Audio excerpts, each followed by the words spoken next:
Welcome back to the deep dive. We've gone through the sources you sent us, and it's quite a stack, from transcripts of statements all the way to formal executive orders. And what we've done is really distill them down to their core. We're looking at this fascinating spot where history, political narratives, and actual policy all collide. They really do. And that intersection seems to be all about shaping the story of the United States. That's right. When you look at the material on Donald Trump's policies and his public remarks, you see this consistent and very deliberate attempt to define or maybe redefine what American history is supposed to be. Exactly. So our mission for this deep dive is to track that effort on two different levels. First, the specific claims, the unique and sometimes controversial takes on U.S. history. The ones that make the headlines. The ones that make the headlines. And second, we have to look at the formal government actions, the actual policy moves that are designed to shape the national narrative for the long haul. Okay, let's unpack this. Well, to start, the sources themselves really set the stage. They mention these satirical compilations and videos that have popped up, things titled like Donald Trump's Guide to American History. Which is pretty telling in itself, right? Because the focus of those compilations, as our sources point out, isn't just to be funny. Not at all. It's more of an analysis, tracking what's being said at a rally, for example, really diverges from the established historical record. They're like a real-time fact check. And that gives us a perfect way to break this down. We've got the specific claims that grab everyone's attention, and then we have the more strategic institutional moves. Like the executive orders. Exactly. The things designed to structurally change how federal museums or national monuments present history to literally millions of people. So let's start with those claims, the really specific examples. They often give the quickest insight into the kind of history being presented. Absolutely. And one of the most cited examples in all the sources is about Andrew Jackson. Right. The statement that Andrew Jackson, the 7th president, could have prevented the Civil War. That's a huge claim. It's a massive counterfactual, and here's the key point the sources make. Jackson died in 1845. And the Civil War started in 1861. Exactly. There's a 16-year gap. It's a chronological impossibility. But the sources argue the date isn't really the point. The point is the political utility of saying it. What do you mean the utility? Well, if you think about it, Jackson is this symbol of a powerful, strong unionist. So by connecting him to the Civil War, you're sort of suggesting that if only a strong leader like him had been there, the whole thing could have been avoided. So it reframes the tragedy as a failure of leadership, not a systemic crisis over slavery. Precisely. It makes it about strength, which is a powerful message today. The historical facts are less important than the symbol. Here's where it gets really interesting. Moving on, there's another really memorable example the sources document, this one from the War of 1812. Ah, yes, the burning of the White House in 1814. The sources note that President Trump misremembered the event, saying it was the Americans who burned it down. Which is the opposite of what happened. It was the British. That's a very strange reversal. It is, and the analysis suggests it fits a pattern. The sources observe this tendency to assign blame for national traumas internally. So instead of being a victim of a foreign attack, it becomes this sort of self-inflicted wound. It kind of minimizes the reality of an external threat and maximizes this idea of American agency, even if it's negative agency. Now, jumping ahead quite a bit, the sources get into the rhetoric around border policy, specifically the praise for Operation Wetback. This is a really crucial part of the analysis. President Trump praised it as this incredibly effective model for large-scale deportation under Eisenhower in 1954. But the sources highlight that the way he presented it, it exaggerated the scale and the outcomes, didn't it? It did, and it completely glossed over the controversy. I mean, the documented removal was about 1.5 million immigrants, often under extremely harsh conditions. That's the context historians always stress, the humanitarian concerns. Exactly. And by invoking this history, exaggerating its success, and crucially ignoring all the criticism, the goal becomes pretty clear. It's to create a historical precedent for similar policies today. Right. It's framing a modern proposal as just repeating a past American success story. Okay, and one last example before we move to the bigger policy picture. The sources bring up the suggestion about Iraq's oil. The idea of keeping it as the spoils of war. That phrase itself, spoils of war, feels like it's from another century. It is. The sources call it outdated imperial logic. I mean, modern international law since World War II pretty much prohibits acquiring resources through conquest. So the rhetoric is intentionally bypassing all of that. It's leaning on a much older, pre-20th century idea of how the world works.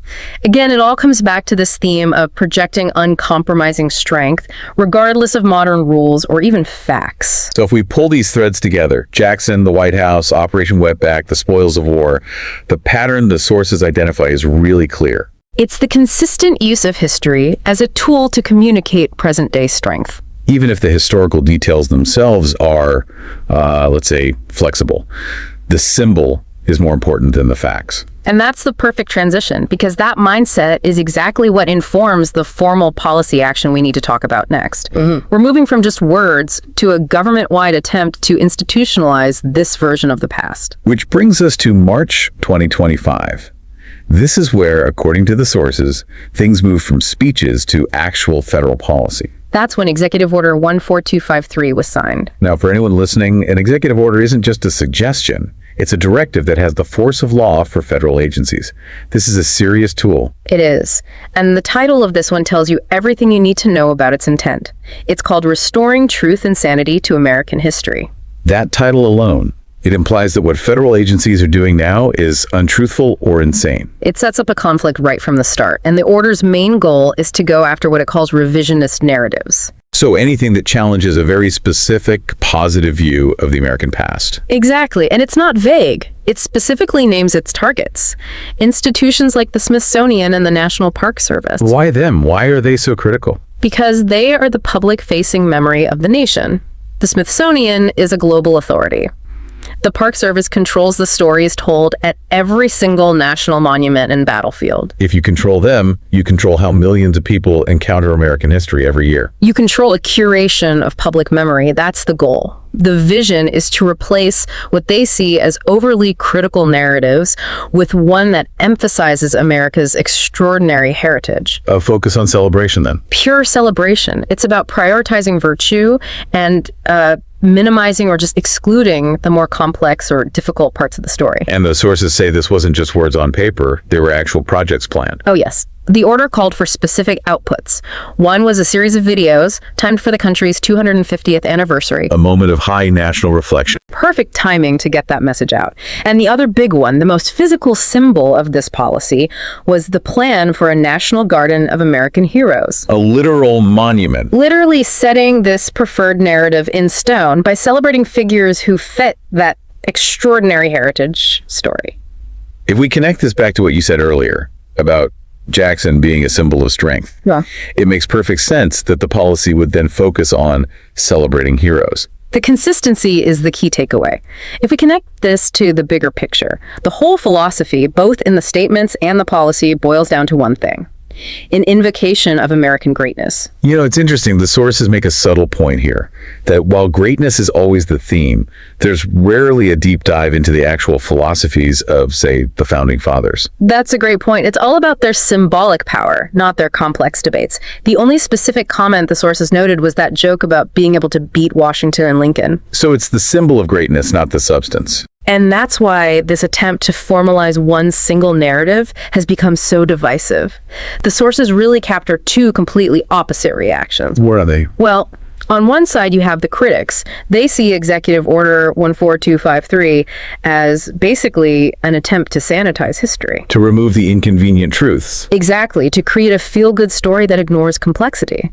But then you have the supporters. And they see it very differently. Completely. They see it as a necessary correction. They argue that institutions like the Smithsonian have become too critical, maybe even unpatriotic, and that this is just balancing the scales. So what we've really explored here is this dual approach. On one hand, these unique and often startling historical claims made in public. And on the other, this formal top-down government attempt to curate and control the official historical narrative presented to everyone. It's history being used as a political tool, plain and simple. So what does this all mean? It's a powerful summary.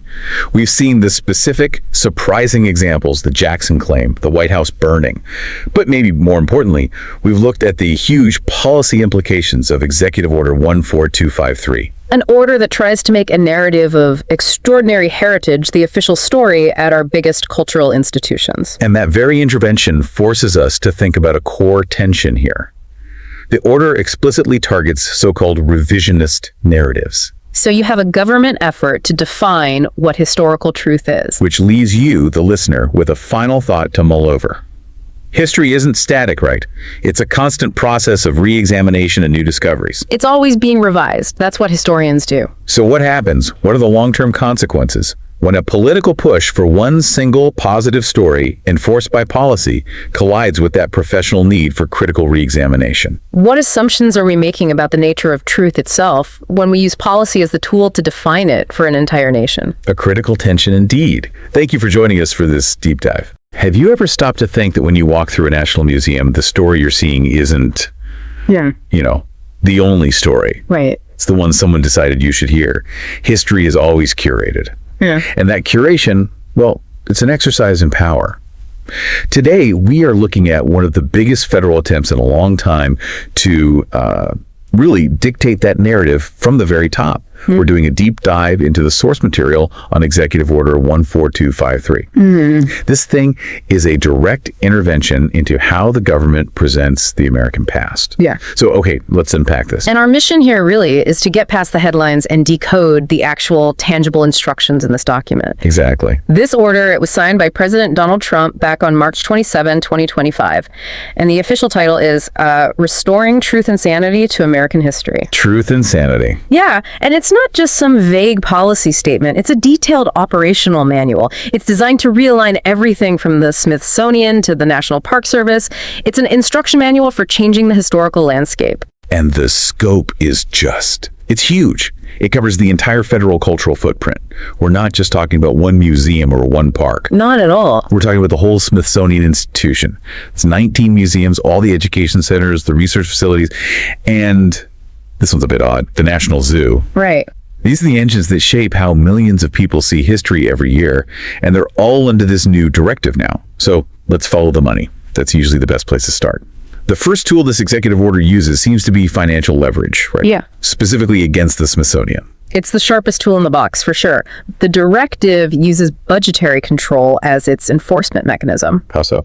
EO 14253 explicitly prohibits giving federal funds to the Smithsonian for any exhibits or any programs that are deemed divisive. Wow, okay. So that moves the power away from the curators and puts a massive financial risk on any programming that the administration might see as controversial. And that word divisive, it's so politically charged. I mean, it's intentionally vague. For anyone listening, what does that really mean in this context? It is intentionally broad, which gives the administration a lot of room to maneuver. But if you look at the political context, divisive is basically shorthand for exhibits that focus on things like systemic oppression, racial injustice, or, critiques of the nation's founding. So things like the 1619 Project debates or discussions around critical race theory. Exactly. The threat is very real. If a museum plans a major exhibition on, say, the history of redlining or the displacement of indigenous peoples, well, that funding could just disappear. And it's not just about getting rid of content. It's also about what the EO wants to promote, to put in its place. That's the other side of the coin. The order is very clear that its objective is to eliminate what it calls improper ideology. Improper ideology. And then redirect those resources toward promoting narratives of American greatness and inspiration. The language actually requires that historical depictions align with traditional views of liberty and heritage. Which means these institutions, which are supposed to have academic independence, are now being told to prioritize one specific celebratory version of history. Over a more complex, maybe even critical one, yes. That brings me back to something you mentioned earlier, the National Zoo. Why on earth would a zoo be included in an order about restoring truth and sanity to American history? It sounds strange, I know. It's mostly a structural thing, but it does have potential implications. So? The National Zoo is technically part of the Smithsonian. So as a Smithsonian facility, it falls under the same educational oversight as, say, the National Museum of American History. I see. And while it doesn't have statues of historical figures, it does produce a lot of educational content about ecology, conservation, evolution. If the order's definition of improper ideology were ever stretched to include scientific interpretation reinterpretation, maybe questioning certain environmental narratives, then the zoo would be subject to the same review. So its inclusion really just highlights how incredibly broad the reach of this order is. It really does. Okay, so if funding controls the ideas inside the Smithsonian, the order then moves on to the physical landscape of history. Let's shift from budgets to the Department of the Interior, which controls the National Park Service. And that's a crucial transition. The Interior Department manages hundreds of sites, monuments, historical parks. This is where the ideological goals become concrete, visible. Actions on the ground. Across the country's most sacred historical ground, in many cases. And there's one location that gets a very specific and very tight deadline. Independence National Historical Park, Right. Philadelphia. Independence Hall, the Liberty Bell. What's the mandate there? The EOO directs a mandatory review and an upgrade of that specific park. An upgrade. Yes. And here's the kicker. It sets a hard deadline. The work has to be completed by July 4, 2026. That is an incredibly aggressive timeline for any federal project. It is. It forces immediate action. But what does upgrade even mean here? For a site that's so central to the country's founding, it's not like they're just fixing the plumbing. Exactly. It suggests a mandate for reinterpretation, not just repairs. Given the EO's focus on traditional views of liberty, an upgrade probably means ensuring the story told there emphasizes the heroism of the founders, maybe minimizes some of the more complex issues. Like the contradictions of slavery in that era. Precisely. It's about making sure the presentation aligns perfectly with that mandate for American greatness. And the order is pretty explicit about this larger goal for the Park Service, isn't it? The source material shows it calls out the MPS for perceived biases. It does, very specifically.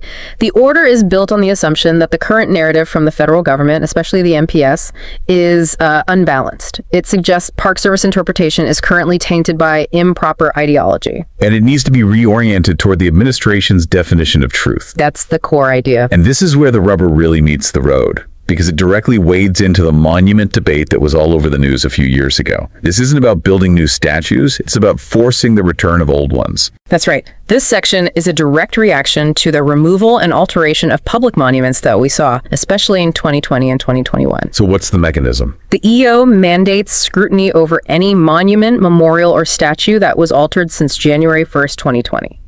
That date is a very precise cutoff. Why that date? January 1st, 2020. It creates a clear administrative window. It targets that period when public pressure led to the most significant waves of removals and reevaluations of controversial figures. Especially Confederate statues or figures tied to colonization. Yes.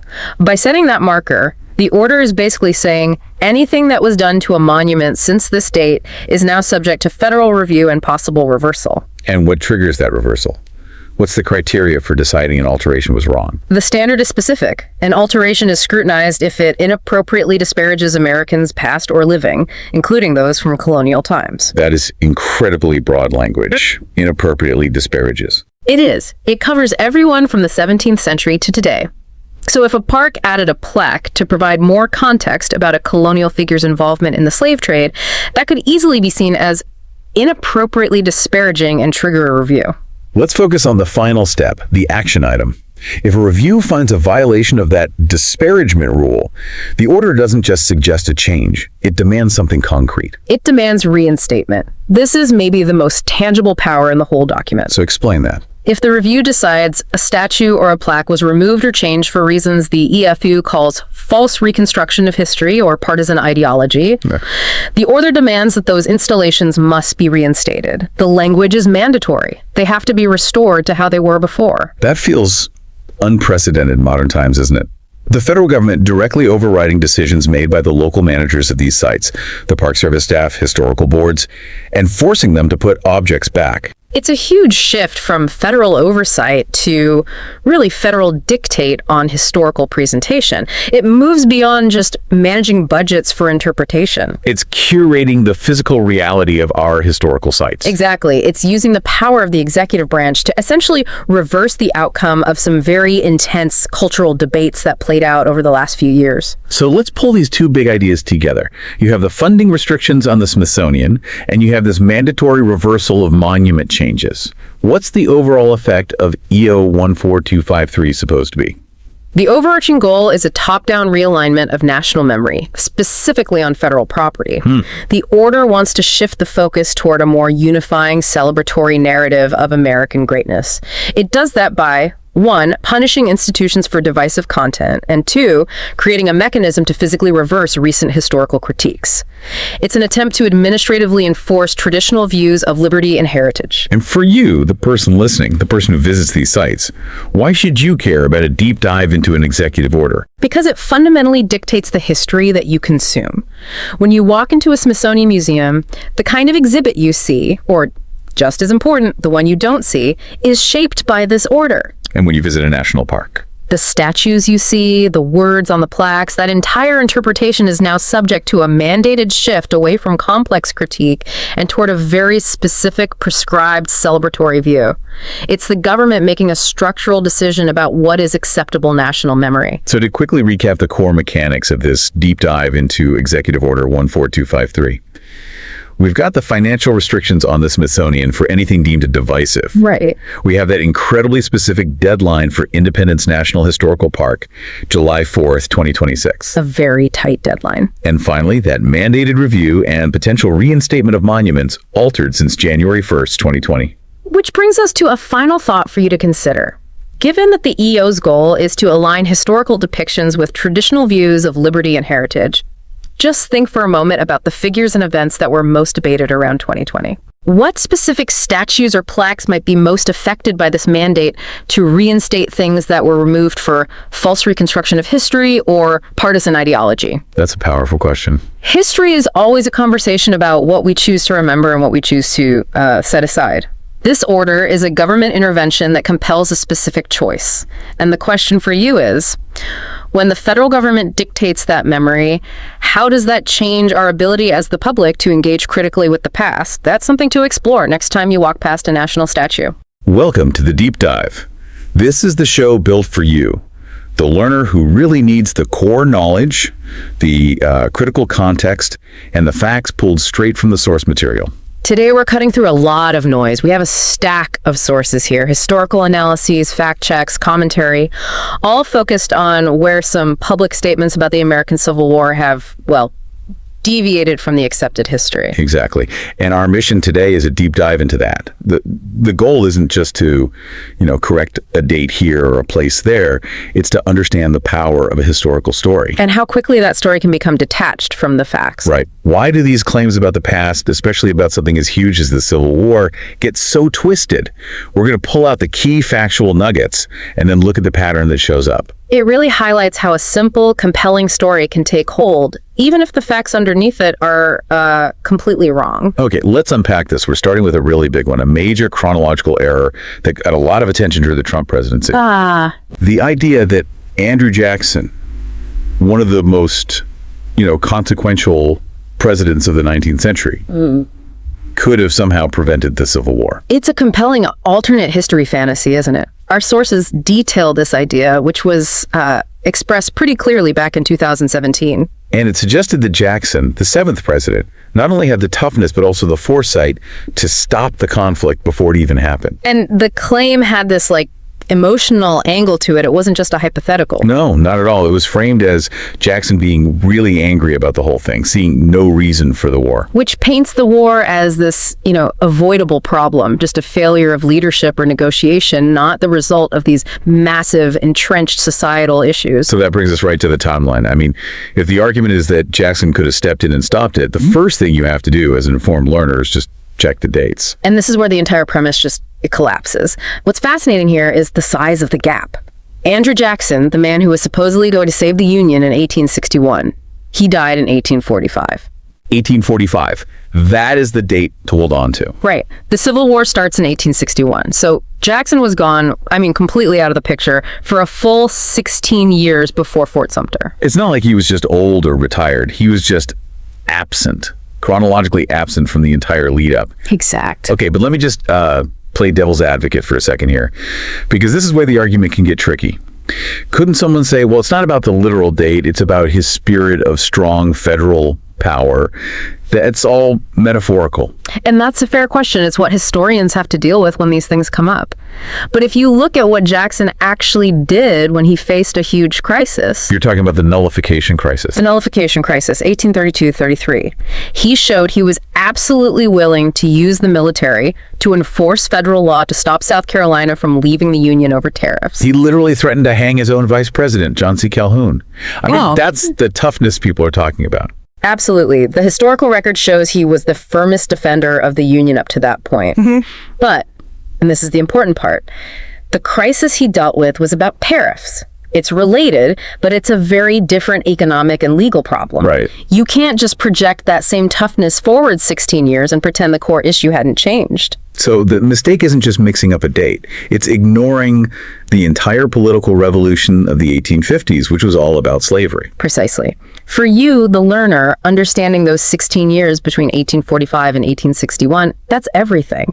That period was just a series of compromises that all ultimately failed. I mean, right after Jackson's death, you get into the period of the Compromise of 1850. And the Compromise of 1850 just shows you how the country was already fracturing. Yeah. Sure, it brought California in as a free state, but it also gave us the Fugitive Slave Act, which forced the North to participate in slavery. Directly. It radicalized people in the North and just escalated everything. This was way beyond tariffs now. And just 4 years after that, 1854, you have the Kansas-Nebraska Act, which might have been the final nail in the coffin for compromise. It threw out the old Missouri Compromise and let settlers decide on slavery for themselves through popular sovereignty. Which led to Bleeding Kansas. Yes, actual armed conflict. People killing each other over slavery years before the main war even started. So Jackson, having died in 1835, he missed all of that. He missed the failure of the 1850 Compromise, the disaster of the Kansas-Nebraska Act, and he definitely missed the Dred Scott decision in 1857. He missed the entire decade and a half of history that made the war tragically inevitable. It wasn't just a simple failure of will that a tough guy could have fixed. That's the core nugget here. Okay, so that was a distortion of the historical timeline. Here's where it gets really interesting, because now we pivot to a distortion of a physical place, of geography. Right. If the Jackson claim inflated the timeline, this next one inflates the historical map. This brings us to the second big inaccuracy our sources detail. The story around a Civil War site called Ball's Bluff. Or, rather, a site that was claimed to be Ball's Bluff. Yes, exactly. At a private golf course in Virginia, a plaque was commissioned, and it was commemorating a Battle of Ball's Bluff that supposedly happened right there on the property. And it wasn't just a little marker, it was a very dramatic statement. The plaque claimed that during this major battle, the Potomac River, it said the river actually ran red with blood. That imagery, I mean, a river running red with blood, that's designed to make you think of a massive, critical, sacrificial battle. It gives that specific piece of land immense historical weight. That's its function, absolutely. But when historians check the actual military records, the reality is much more sober. It was a Battle of Ball's Bluff. Oh, yes, it was a documented engagement. But what happened on or right next to that specific piece of land were minor skirmishes, not a major decisive battle that would, turn a river red. So the gap we're looking at here is between a few small, localized fights and a catastrophic bloodbath. Precisely. And what the sources point out, which is interesting, is that while this all became public knowledge during the presidency, the story itself, the inflation of the site's importance, had been around for years before. So it suggests a long-standing effort by the owners to attach some major historical gravity to their real estate. It's a perfect illustration, isn't it? You have the sensational, memorable image, the river ran red, versus the detailed, often kind of mundane reality you find in the historical records. Both of these examples, the Jackson claim and the Ball's Bluff plaque, they really fit into a clear pattern. A pattern of historical inflation. One inflates a person's importance across time, the other inflates an event's importance across physical space. But the function is the same, to create a version of history that serves a powerful, modern-day story. Which takes us to the big question, why? If we connect all this to the broader political environment that our source material documents, what's the motivation here? What's the point of these distortions? Well, the analysis in the sources points to a consistent idea. These aren't just random mistakes.